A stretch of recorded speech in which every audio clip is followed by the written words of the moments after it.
Let me ask you this, because I've never heard of SZA. You spell that with all just regular English letters, or? No, it's just S-Z-A.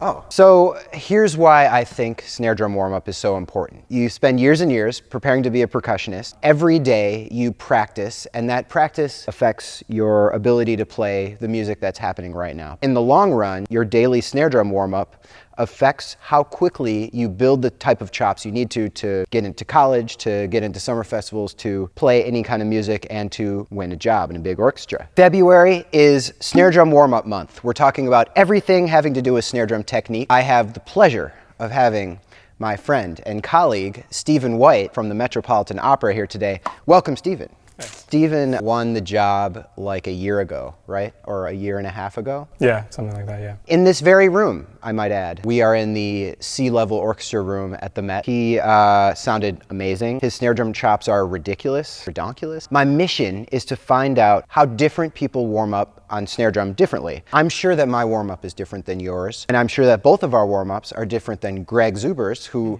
I'll be talking to next week, which I'm also very excited about. Secret, I already talked to him. I'm just gonna ask you a bunch of questions about how you warm up on snare drum so that I and you can figure it out and build your own snare drum warm-up for yourself. And by the way, if you like this video, please subscribe to the YouTube channel. Give me a thumbs up. If you want a sneak peek at some of the snare drum warm-up guides that I'm gonna be coming out with this month, go to robknopper.com/snare warmup. For you, what is the purpose of a snare drum warm-up? I'm talking whatever warm-up you do, whatever technique work you do, whatever you do before you start your real practice of the day. So I think it's a bit different now. Maybe a year ago when I was still in school, it was more technical, like getting ready to play specific parts that I'm playing in the group, especially if it's snare drum. Transitioning between instruments to get yourself ready to go from standing on a ladder and playing chimes to getting down to the pit and playing something really delicate on snare drum. So now that you've won the job, you've redesigned your snare drum warm-up or your percussion warm-up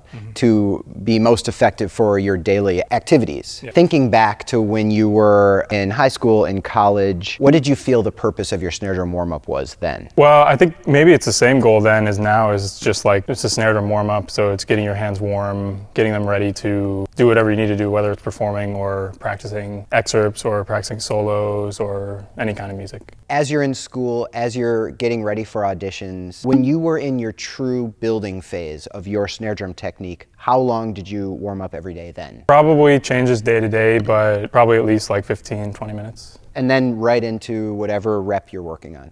What is just your generic daily snare drum warm-up, the summary, the contents of your snare drum warm-up? I'd say bare bones, singles, doubles, paradiddles, and finger strengthening. Finger strengthening, okay. We talked about this before. You said those first three, and then this fourth one is kind of a big, you're dropping a bomb on me here. Singles, doubles, paradiddles, which, let's be honest, are made up of singles and doubles. Can you explain through that a little bit? Just bare singles when you're warming up is like getting like the whole wrist and some of the arm going, and just kind of like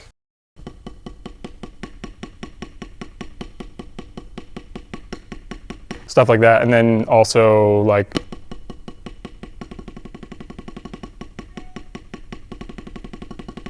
Are you working on making them faster? Are you working on touch? What's going through your head? That's just kind of like getting my muscles moving. I'm not focused too much on the sound or anything. Obviously, like playing on a drum pad, some kind of like dead. Just kind of getting yourself loose and warm. 5 minutes of that? Okay, different dynamics? I'll start adding accents and like crescendo, decrescendo kind of stuff. So like maybe 4, like.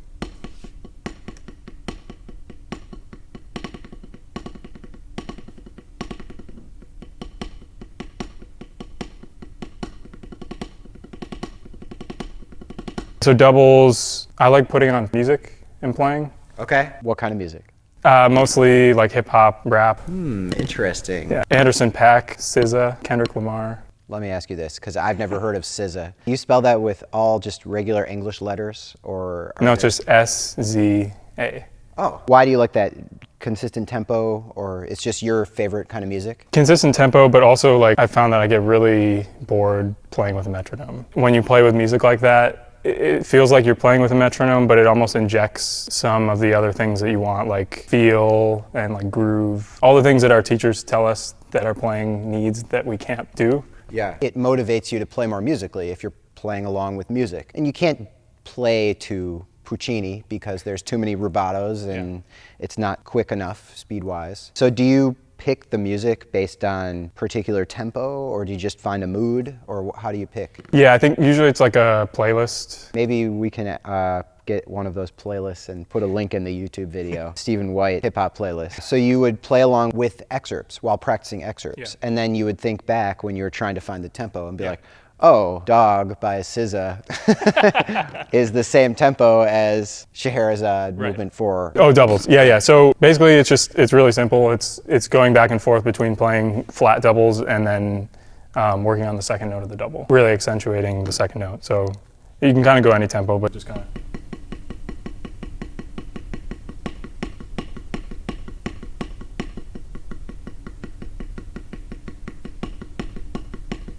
So you said singles, doubles, and then paradiddles.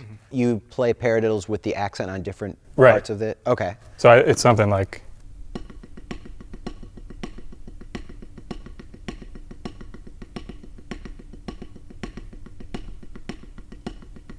It starts to get the flow of like just playing like this and then playing doubles and really working on the second note still. Yeah, I think it's just flow. You're starting to like use different parts of your hand and stuff. It's taking basically the few different things you've already done and putting them together. So what about finger control? I was seeing drum set players do it a lot. Someone like Jojo Mayer, I think he's got all these crazy things, like going really fast with like your fingers and stuff. I was taught to play timpani. It was like kind of like this, where you're using your fingers. They have a lot of control on like the speed of the stroke. Yeah. And so it's important to like have strong fingers. And so I'll work on like each individual finger going back and forth. It's kind of the same stuff as the single strokes, but moving around in your hand. So. Interesting. And then you can go back and forth like quicker, like.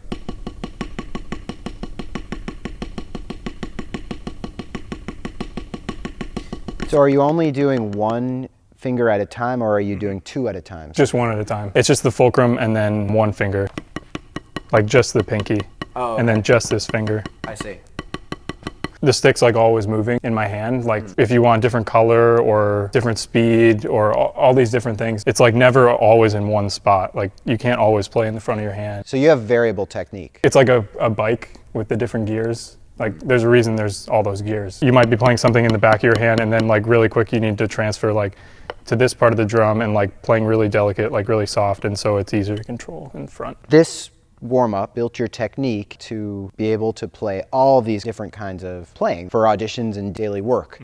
So how did you develop it? Did you start with things that didn't work and then you ended on these that did work? There isn't like a right or wrong way to do it because we all have a different way to do it. So I think it's just like finding what's comfortable and what's effective. When did your snare drum warm up? When did you feel like it was strong and finally working for you? 2 summers ago, the summer before the Met. Not very long before you won your audition. I don't know if you've said this before, but like that was my summer of snare drum. I mean, not that I like didn't play snare drum before, but it was the one that was like, I have a bunch of time and I'm gonna like work on snare drum technique, and that was the way to make it fun, was like playing with music. Your warm up is short, so it's not like you needed to shorten it, but was your audition day warm up different than any of your practice warm up? Probably like the bare minimum.